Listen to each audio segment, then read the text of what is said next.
Hello everyone, welcome to the next part of Chalisa series. So let's see. A, B or C are the partners of partnership firm ABC and Company. एक partnership firm है जिसके तीन partner है।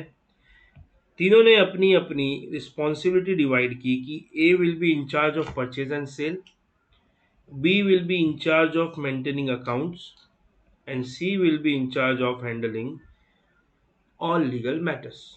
ये firm खुद क्या करता था? ऑफिस फर्नीचर में डील करता था। No worries. नाउ रिसेंटली, अच्छा पहले तो बताओ इन्होंने क्या किया। ये पार्टनर्स ने अपनी एक्सप्रेस अथॉरिटी डिसाइड कर ली। कैसे डिसाइड की इन्होंने? इम्प्लाइड अथॉरिटी को एक्सटेंड रेस्ट्रिक्ट करके। सर कैसे इम्प्लाइड अथॉरिटी को एक्सटेंड रेस्ट्रिक्ट किया? बिकॉज ये सारी इम्प्लाइड अथॉरिटीज है कि फर्म के अकाउंट्स बनाना सभी पार्टनर की रिस्पॉन्सिबिलिटीज है, सभी पार्टनर की अथॉरिटी है। फर्म के लीगल मैटर हैंडल करना सभी पार्टनर की अथॉरिटी है। फर्म के परचेज और सेल में डील करना सभी पार्टनर की रिस्पॉन्सिबिलिटी अथॉरिटी है। सो उन चीज को उन्होंने एक्सटेंड या रेस्ट्रिक्ट करके अपनी एक्सप्रेस अथॉरिटी बना ली। कोई प्रॉब्लम नहीं, लॉ में ऐसा अलाउड है। Now recently through agreement among them it was decided that A will be in charge of maintenance of accounts। Sir इन्होंने अपनी अथॉरिटी चेंज की। पहले ए क्या करता था? पहले ए परचेज और सेल देखता था, अब ए क्या करेगा? अकाउंट्स देखेगा। और बी परचेज और सेल देखेगा। सो मे बी सी का अथॉरिटी वैसे ही रख दिया हमने कि लीगल मैटर सी देखे, और बी की अथॉरिटी चेंज हो गई। ठीक है, कोई प्रॉब्लम नहीं है। नाउ एक सप्लायर है मिस्टर एम, जिसे इस चीज के बारे में पता नहीं, जिसे इस एग्रीमेंट के बारे में पता नहीं था। उसने क्या किया? कुछ फर्नीचर सप्लाई कर दिए मिस्टर ए को, बिकॉज हमेशा से A was the purchase head for the firm. So mister M ने क्या किया?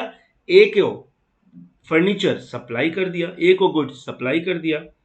Who sold them to the third party. A ने बेच भी दिया, बिकॉज हमेशा से यही करते हैं, बट अब वो रिस्पॉन्सिबिलिटी ए की नहीं है, अब वो रिस्पॉन्सिबिलिटी बी की है। नो वरीज, देख लेते हैं आगे।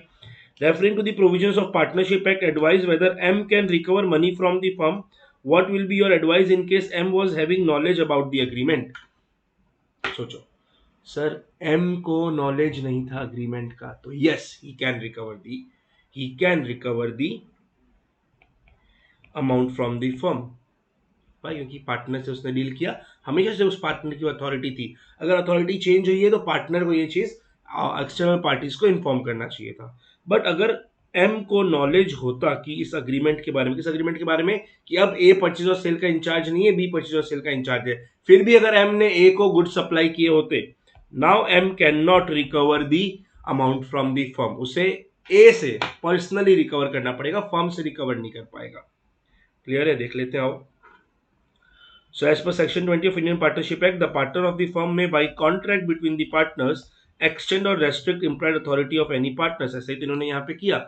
देखो, मेरी रिस्पॉन्सिबिलिटी कितने परचेज और सेल की थी? तीन पार्टनर थे ना, तो मेरी 1/3 परचेज और सेल की रिस्पॉन्सिबिलिटी थी, उसको मैंने एक्सटेंड करके, मिस्टर ए ने एक्सटेंड करके पूरी परचेज और सेल की रिस्पॉन्सिबिलिटी ले ली। मेरी रिस्पॉन्सिबिलिटी लीगल मैटर्स में भी थी, उसको मैंने रेस्ट्रिक्ट करके हटा दिया। इस तरह तीनों पार्टनर ने एक्सटेंड और रेस्ट्रिक्ट करके रिस्पॉन्सिबिलिटीज अथॉरिटीज को डिवाइड कर लिया। नाउ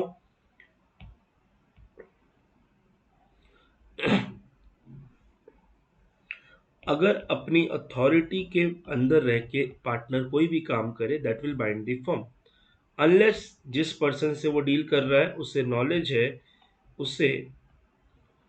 है अबाउट द रेस्ट्रिक्शन, और या फिर उसे पता ही नहीं है कि वो पार्टनर से डील कर रहा है। यानी कि अगर थर्ड पर्सन को पता नहीं है कि जिससे वो डील कर रहा है उसके पास अथॉरिटी है ही नहीं, तो फिर क्या होगा सर? तो फिर थर्ड पर्सन ने जो डील किया उस पार्टनर के साथ, उसके लिए पूरा फर्म लायबल होगा।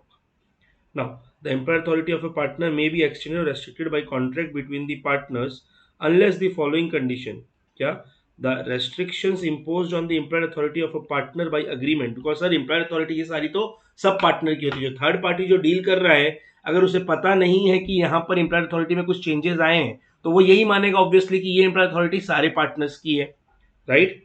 Now so implied authority third party के लिए सारे पार्टनर की होगी।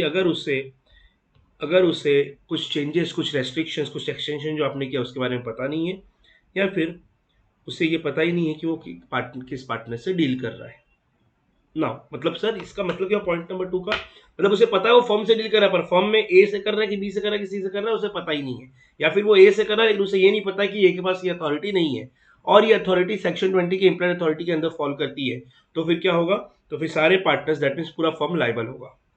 देख लेते हैं। In this case M supplied to furniture to A, who ultimately sold them to third party, and M was also ignorant about the agreement entered between the partners about the change in their role.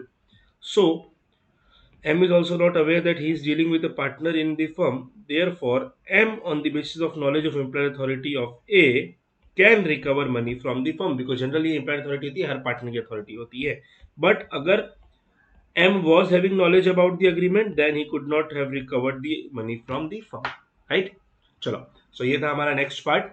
So stay tuned for the further parts. Thank you so much everyone. Bye bye. Take care. जय जिनेन्द्र.